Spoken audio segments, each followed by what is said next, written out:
I'm going to say a little bit about Roy Welch, and then we can kind of wrap things up by just doing a potpourri of various guys. We don't want to say something about Wild Bull Carrier or whatever. I mean, look, I've got a specific advantage in this area with Roy Welch, and it's because I grew up here in this area, which was at the heart of Gulas Welch Wrestling. And I'm old enough to have seen their company before what people now refer to as the Memphis territory, which was Jerry Jarrett's company. I mean, I was a wrestling fan 6 years before that. So I saw Gulas Welch wrestling. Growing up here in Kentucky, I actually saw the Nashville, Tennessee show. We didn't even get the Memphis show here.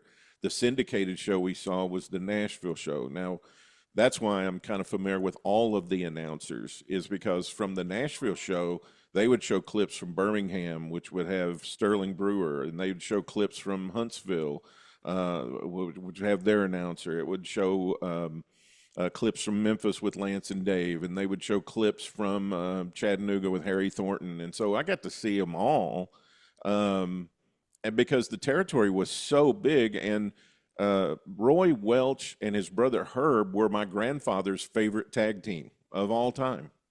And my grandfather would say things like, I used to watch wrestling and these crazy, and he's talking about the heels. He was talking about these crazy bad guys are running roughshod over everybody.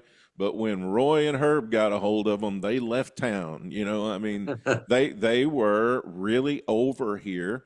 And it was because this is kind of the area here in Kentucky where Roy started building his empire. He was trained in West Texas by Dutch Mantell, the original Dutch Mantell. He wrestled in Amarillo in West Texas for about 3 or 4 years, from 1928 until 1932. He showed up here. Then he went to Ohio in Al Half's beginnings. And I'm thoroughly convinced that what he saw Dutch Mantell doing in the small circuit in West Texas and what he saw Al Half doing in Ohio gave him the idea to move south to where there was not a formalized wrestling circuit.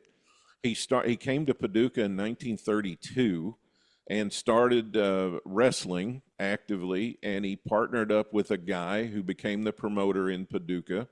He formed this little gasoline circuit, I think it was called back in that day. Paducah, Union City, all these towns that back in those days, before the days of interstate transportation, were major towns and major regional trade centers for the particular area. And it wasn't until 1940 that he partnered with Nick Gulas. And at that point, he had wrestling towns that he was booking talent into in Kentucky and Tennessee and into Louisiana and even in Florida. He had partnered up with Nick Gulas in 1939 when Nick Gulas was working in the booking office for Chris Jordan in Alabama. And he made Nick his front man.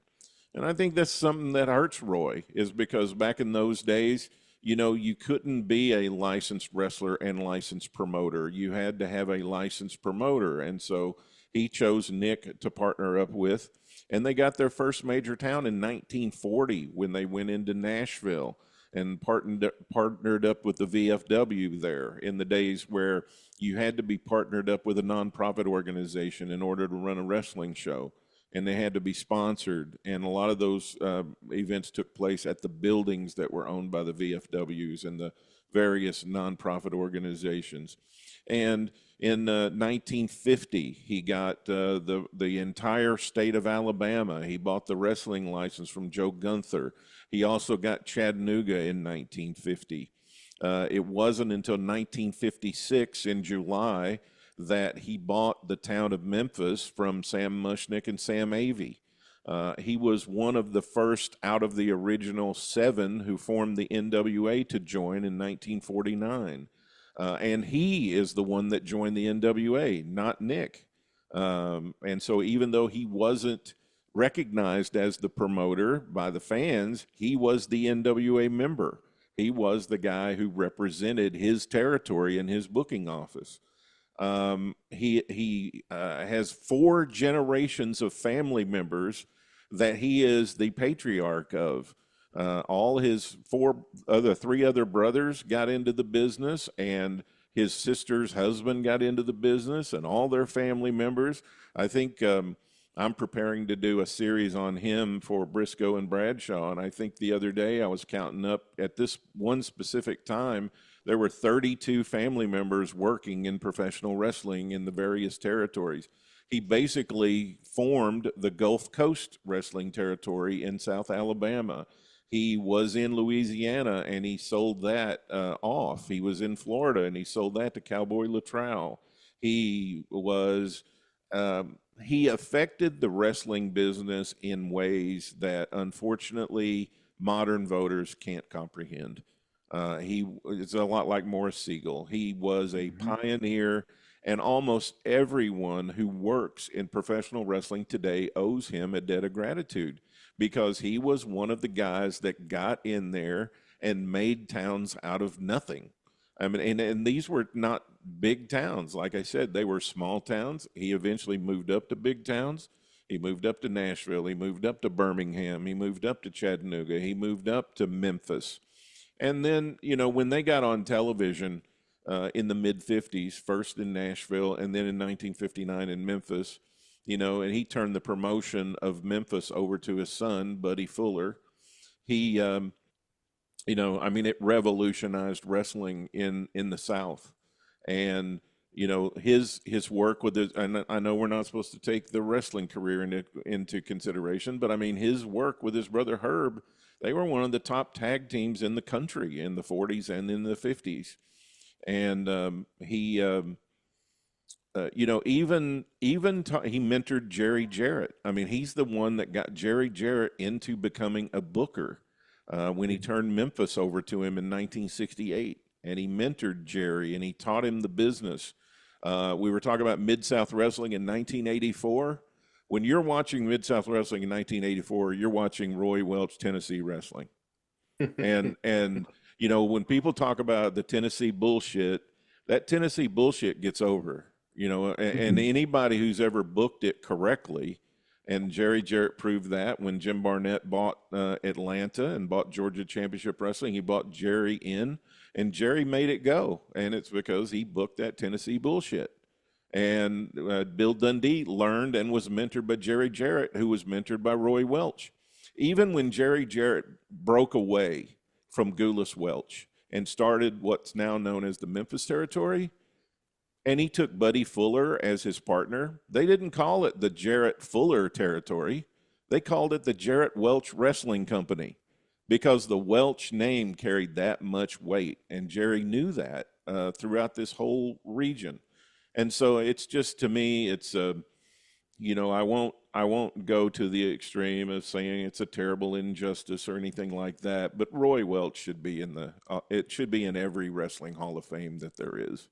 And so I'm writing an article right now. I'm putting the finishing touches on it to be a case study of why Roy should be in the Hall of Fame. That will cover a lot of things in more detail than we have time to go into here. But I mean, when you think about the Welches, which then spawned the Goldens, which then spawned the Fields, and all of these people that are legendary names, it all comes back to the oldest guy who was a oil field worker from Oklahoma who decided that he was going to be a professional wrestler, and he went through the school of hard knocks with Dutch Mantell to learn to be a shooter, and he came and carved a wrestling territory out of basically nothing. So I think Roy Welch should definitely be in the Hall of Fame. Well, I have Roy Welch and Morris Siegel on my ballot, so I have Yeah, them they both they on both mine. should Yep, have been first ballot guys. They should have been put in definitely. by decree with that first class. And for I hear you when you say that Dave is working to fix some things. I know that he models it after the Baseball Hall of Fame. I always point out there is a veterans committee for the Baseball Hall of Fame. You don't have to go through all the voters educating themselves on the history of baseball. They have several committees for several different eras of people who are specifically educated on those eras. And this is the one thing that I wish Dave would do is just Agreed. make it 8 or 10 people who are historians to evaluate the historical guys. The other thing that I think of, it's interesting, Morris Siegel and Roy are opposites in a way, and yet they're both not in. You know, does it mean more to be in one territory for 40 years, or is Roy hurt by the fact that he starts territories and moves on to other places, isn't associated necessarily with one place over another, isn't associated with something that we can watch on TV necessarily because we don't give him credit from Memphis or whatever. There's nothing that we can see of Mid-America where people go, "Ooh, that was his," Yeah, and it's associated with Gulas as the face. Um, I think but all those really, whereas things. Morris Siegel is the granddaddy of Texas wrestling and built the Texas wrestling circuit as we know it, Roy is the guy that built most of the South as we know it. And for that, again, you don't want to get into the, I don't know, grandstanding, but how do you have a Hall of Fame without that guy that built Southern wrestling, right? Yeah, it's the same thing that hurts Doc Sorpolis. I mean, he's not the front man. He's the behind the scenes manipulator, the guy that's coming up with the tag team match for the first time. He's the guy that's coming up with the false finish. He's the guy that's coming up with the blading. He's not the out front fella. Even in Amarillo, he's listed as the promoter, but he's not really given credit for any of those innovative things that even took place in West Texas. And Roy's Are we kind of gonna that and Roy's kind of that way too because it was by design. Roy didn't really want people to know too much about his business. But I can tell you this: if we were measuring dollar for dollar and taking into account inflation, I would put up their income statement of the money they made from professional wrestling against any promoter, no matter if it was in New York or Philadelphia or anything like that. I mean, they were pulling major cash out of these small southern towns, and that's at well, 50 cents and $1 ticket prices. and the lost art that we don't have in the 21st century of going to these places weekly, Right. going to Yes. these little bitty towns every week or every month regularly and doing solid business. And, I mean, in the case of Moore Siegel, we're talking about ultimately for 40 years of promoting Texas wrestling.